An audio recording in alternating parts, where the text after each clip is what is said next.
देखिए, जो पुलिस की इन्वेस्टिगेशन में सहयोग की बात थी, मैं गया था और पूरे 3 घंटे लगभग पूछताछ हुई और मैंने पूरा सहयोग किया और जो भी क्वेश्चन उन्होंने किया उसका सही जवाब दिया था। और आज माननीय जो हमारे आयोग है, उसने न्याय आयोग ने मुझे बुलाया है और उसके समक्ष मैं जा रहा हूँ और ये मेरी जिम्मेदारी है।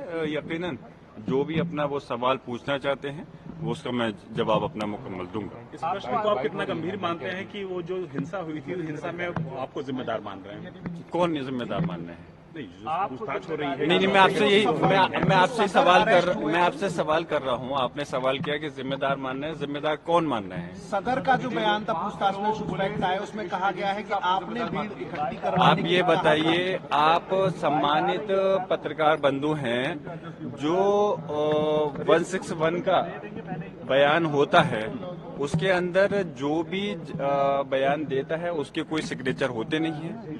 पुलिस लिखती है और माननीय न्यायालय के अंदर उसकी कोई वो नहीं होती। तो इसलिए जो बयान मजिस्ट्रेट के सामने होंगे वो माने जाएंगे और मुझे उम्मीद है कि ऐसा बयान सदर जामा मस्जिद के जो हैं वो दे नहीं सकते। उसकी वजह यह है कि जब इस प्रकार की कोई बात हुई नहीं तो वो गलत बयान क्यों देंगे। फिर भी अगर इस प्रकार की कोई बात उन्होंने पुलिस ने कही है तो इसका जवाब जब न्यायालय के सामने बयान होने की बात होगी तो सब सारा दूध का दूध और पानी का पानी।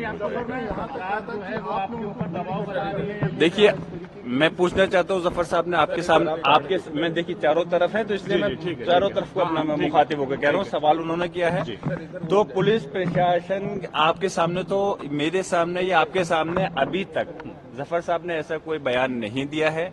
ये पुलिस का कहना है तो इसलिए हम पुलिस के कहने पर विश्वास नहीं कर सकते और यकीनन जब अगर पुलिस के कहने पर ही सारी बात अगर सच्चाई साबित हो जाती तो फिर माननीय न्यायालय की जरूरत ही क्यों थी।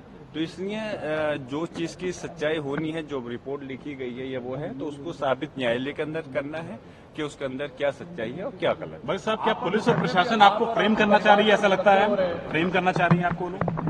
लगता तो बहुत कुछ है, लेकिन बस मैं अब ज्यादा कुछ नहीं कहते हुए यही कहूंगा कि मुझे उम्मीद है कि इस देश के अंदर अभी जहां हम पुलिस प्रशासन और सरकार पर भरोसा नहीं कर सकते, हमें अभी अपने न्यायालयों पर विश्वास है और इंशाल्लाह उम्मीद है कि मुझे और हमारी जनता को कोर्ट से इंसाफ जरूर मिलेगा। सारे मुकदमे दर्ज कर दिए गए सर आपके खिलाफ, बिजली चोरी और बाकी न जाने कितने आरोप। देखिए, जब उनके हाथ में रिपोर्ट लिखने की पावर ताकत उनके हाथ में है तो लिख सकते हैं और लिखे हैं और यकीनन गलत है। मैं आपसे फिर से कह रहा हूँ, उस चीज के लिए जो मेरे खिलाफ गलत चीज लिखी गई है तो उसका मैं अपने आप को इंसाफ दिलाने के लिए, न्याय के लिए मैं कोर्ट का सहारा मैंने लिया है और आगे भी लूंगा और मुझे उम्मीद है मुझे वहां इंसाफ मिलेगा। आप एक अल्पसंख्यक सांसद हैं और मुर्शिदाबाद में लगातार हिंसा हो रही है, एक वर्ग को निशाना बनाया जा रहा है, तमाम तरह के पॉलिटिकल बयान आ रहे हैं, किस तरह से इस हिंसा को देखते हैं, क्या कहना चाहेंगे आप? देखिए, मैं कभी भी किसी भी तरह से हिंसा में विश्वास नहीं रखता। मैं चाहता हूं कि इस प्रदेश और देश के अंदर कानून व्यवस्था का राज होना चाहिए, संवैधानिक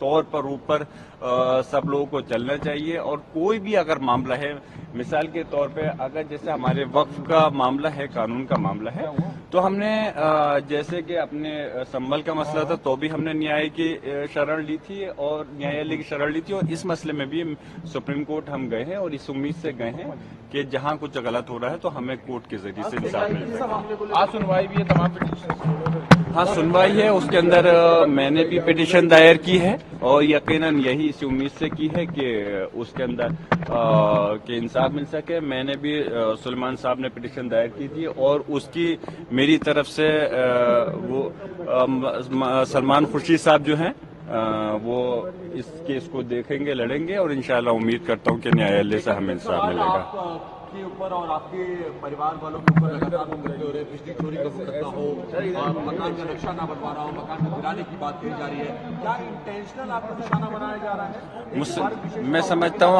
आपका जो सवाल है उसी में वो जवाब भी छुपा हुआ है। जो आपने कहा है। मैं आपसे यही कह रहा हूँ, जो आपने सवाल किया है उसी के अंदर जवाब भी मैं शुक्रिया अदा करता हूँ। आपने जो कहा यकीनन कहीं ना कहीं इसमें वो चीज नजर आती है और हाँ, यकीनन इस चीज है और आप लोग इसको सिर्फ मैं और आप ही नहीं कह रहे इस बात को, पूरा प्रदेश और देश इस बात को देख भी रहा है। वर्ग विशेष को परेशान करने का प्रयास देखिए मैं यही कह रहा हूं कि इस प्रदेश और देश के अंदर कानून व्यवस्था संविधान का राज होना चाहिए, इस प्रकार की बात नहीं होनी चाहिए। मैं अगर सांसद हूं, अगर मेरे खिलाफ ही अगर गलत कार्रवाई होती है तो जनता का विश्वास उठेगा। इसलिए हम चाहते हैं कि हर तबके को इंसाफ मिलना चाहिए और हम उम्मीद करते हैं न्यायालय से हमें इंसाफ जरूर मिलेगा।